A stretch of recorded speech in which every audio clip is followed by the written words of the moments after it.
Portrait of a Lady on Fire took the film world by storm in 2019 with its beautiful cinematography, careful pacing, and dedication to the power of love and raw female energy. Personally though, I best remember Portrait of a Lady on Fire as a film that gave me my obsession with good posture in cinema. And no, I'm not talking about Snail Mail's ex-drummer's old bad posture.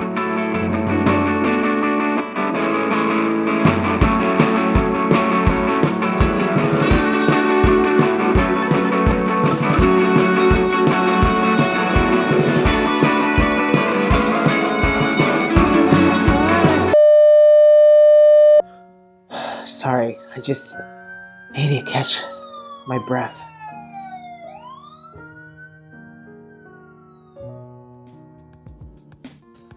Films that use intentional, yet visible, good posture are definitely underrated. And it's definitely a skill that I consider that's not celebrated enough. In this video, I'll explain how Portrait of a Lady on Fire uses visible good posture to empower its themes. To start, let's take a look at exactly what I mean when I say visible and intentional. The main reason why I keep using the words intentional or visible is because it's not uncommon for actors and actresses to actually be trained in posture. Good posture is the default posture, the posture you use to prevent the audience from noticing your posture. If you think about characters that you remember for posture, a lot of the times they're characters with bad posture. These characters are usually a little sleazy, a little dirty, maybe lower class, or just outcasts. If a so-called normal character has bad posture, you notice it and it sticks out. Their bad posture becomes a significant part of their character. However, in Portrait of a Lady on Fire, not only is good posture noticeable, it's extremely loud. Tournez votre buste vers moi. Encore un peu. It takes it in, abuses it, and makes you notice it. Just from the title, the film is about portraits, which almost always has subjects who have good posture. For example, take a look at Francisco Goya's and his portraits, and how beautiful they are, and how straight and tall his subjects are. Majestic, royalty, elite. You dare bring light to my lair? You must die! So why does Portrait of a Lady on Fire use such visible posture? The simple answer is, Portrait of a Lady on Fire is a very body-focused film. No matter how much you get caught up in Portrait of a Lady on Fire's storytelling, the characters, the personalities, or the romance, you're constantly reminded of the bodies of the two actresses.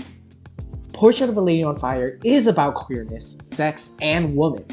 And all three of these themes engage in very specific types of conversations when it comes to the body in our social sphere.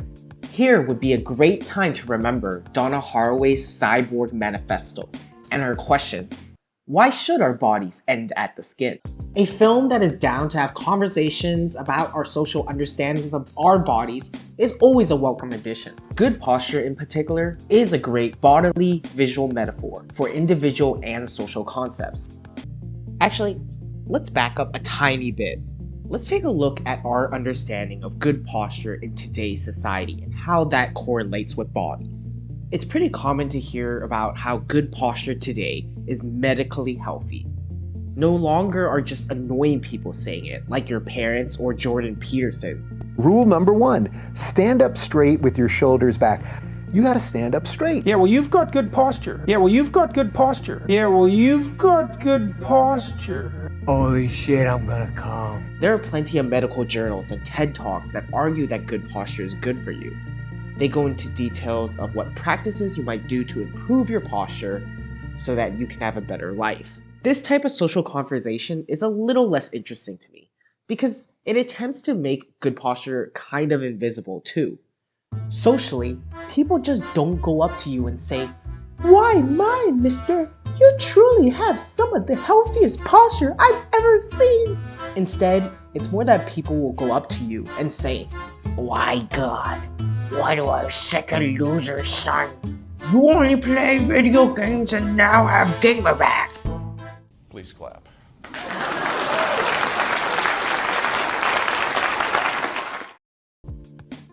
So we have to understand what posture means visually. There is a type of imagination of posture that affects our social understanding of ourselves that I really appreciate. On one hand, posture is a sign of pride, which is why it's so tied with class. It represents the best self you can show to everyone. At the same time though, good posture is also related to restrictions and strict backgrounds. Think of our visual interpretations of corsets. Now, pull!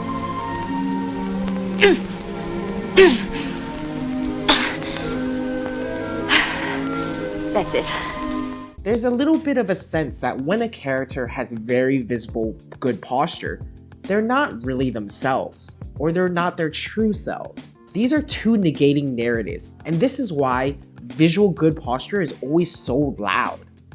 It has to embrace both positions and it has to reconcile these two contradictions. Contradictions create a very unique power of tension, and if you channel that tension properly, you'll do great things in visual media. You can see these tensions in Portrait of a Lady on Fire's use of good posture. The characters' postures remind you of the social restraints, the rules women have to follow. Yet you also can't deny the pride and joy that shows through their posture. Both women are able to fully invest in one another despite knowing that their relationship could never happen. Their rigid posture has a tenderness.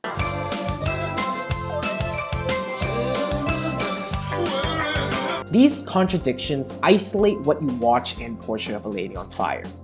The story is introduced as an isolated memory that takes place on an isolated island. The character's love is locked in by both of the characters' past and future. Good posture is the perfect visual metaphor because it exists with isolation too. Your focus is on the body, but the lines good posture creates clearly shows the negative space that isolates the body. Portrait of a Lady on Fire aims for this visual experience. A raw relationship is seen on screen, but that beauty is haunted by another reality. L'homme intéressé par ma fille est milanais. Nous partons là-bas si le portrait lui plaît. It's complicated in words, but in 1 second of an upright, straight back position, you experience it. I argue that good posture is default and invisible, socially and in film. This is why it's important to see what Portrait of a Lady on Fire does in order to make good posture loud. Isolation and lines once again become important. I want to specifically take a look at these two techniques, costumes and position. My obsession with good posture does start with the fact that it just looks good, and clothes help create that visual orgasm. In Portrait of a Lady on Fire, their dresses outline the straight, restrained, and composed body shape, which is why it's so noticeable. Noticeable clothes draw lines, isolate bodies from their environments. That's why it shouldn't be a surprise that I want all my clothes designer. Ooh, I want someone else to buy them. Yeah. Cinematographers will do a lot of work to position good standing posture in their camera. Take a look at a few of these scenes from Portrait of a Lady on Fire. A lot of the times, you'll see that characters will stand in the middle. These bodies create lines, so using bodies as lines helps draw the audience's attention to them. With that said, let's get even more mathematical. Well, not really, because I hate math too. What I really want to dive into is the limits of filmmaking, and how these limits make filmmaking more interesting. In relationship to this, what I like about good posture in particular is that the shapes that good posture creates and the symmetry is a visual representation of these cinema limits. The symmetry created by placing postures right in the middle of the camera highlights the rigidity of the four sides of a rectangle. Portrait of a Lady on Fire, as a story, is isolated by its limits as a film. In many ways, this is the irony of filmmaking. In a material sense, cinema can't reach outside its limits of being one perspective out of many, but everyone just pretends it does. People let characters, stories, ambition, and creativity penetrate their daily lives. I'm not here to argue that watching cinema demands a cognitive dissonance. All I'm saying is that it's great to be aware of both, to understand that cinema wants to be within its limits, but is also happy to penetrate you from behind. It's actually similar to the relationship in Portrait of a Lady on Fire. The characters find love in a very specific and almost fabricated circumstance. But in that moment, it's completely the realest of real realities. Cinema should be understood like that too. You can watch a film with a presence of truth, while having complete awareness to the fabricated perspective that is your screen. So when intentional and visible good posture can blatantly create shapes that are inherently tied to the cinema's rectangular limit, dude, it's literally my turn too. Holy shit, I'm gonna come. Yes, that's exactly what I'm arguing. You should watch Portrait of a Lady on Fire in 500 by 500 resolution, otherwise you're doing it wrong.